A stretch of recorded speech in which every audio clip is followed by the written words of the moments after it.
മലപ്പുറം ജില്ലയിലെ വേങ്ങര നിയോജക മണ്ഡലത്തിലെ വാളക്കുടം ഗ്രാമത്തിലാണ് 10 പേർക്ക് ഡയാലിസിസ് ചെയ്യാനുള്ള അലിവ് ഡയാലിസിസ് കേന്ദ്രം സ്ഥാപിച്ചിരിക്കുന്നത്. മുസ്ലിം യൂത്ത് ലീഗിന്റെ ആഭിമുഖ്യത്തിലാണ് പദ്ധതി. ആതുര സേവന രംഗത്തെ പ്രമുഖ വ്യവസായ ഗ്രൂപ്പായ അൽ അബീർ ഫൗണ്ടേഷന്റെ സഹായത്തോടെയാണ് ഡയാലിസിസ് കേന്ദ്രം സ്ഥാപിച്ചത്.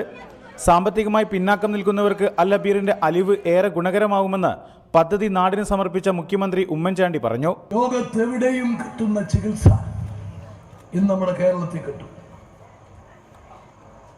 അതിപ്രഗത്ഭരായ ഡോക്ടർമാരും അതിനുള്ള സൗകര്യങ്ങളുള്ള ആശുപത്രികളുമെല്ലാം ഗവൺമെന്റ് മേഖല ഉൾപ്പെടെ സ്വകാര്യ മേഖല ഉൾപ്പെടെ ഇന്ന് വന്നുകൊണ്ടിരിക്കുക.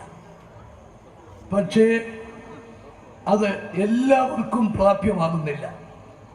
സാമ്പത്തികമായ കഴിവുകൾ ഇല്ലാത്തവർക്ക് അത് പ്രാപ്യമാകുന്നില്ല. ഈ അലിവ് പോലുള്ള സംഘടനകൾ അൽ അബീർ ഫൗണ്ടേഷന്റെ സഹായത്തോടു കൂടിയിട്ടുള്ള പ്രവർത്തനങ്ങൾ ആ കുറവ് ഇന്ന് നികത്തിക്കൊണ്ടിരിക്കുക. 10 പേർക്ക് സൗജന്യമായി ഡയാലിസിസ് നടത്തുന്നതിനുള്ള സൗകര്യങ്ങളാണ് ഈ കേന്ദ്രത്തിൽ ഒരുക്കിയിരിക്കുന്നത്.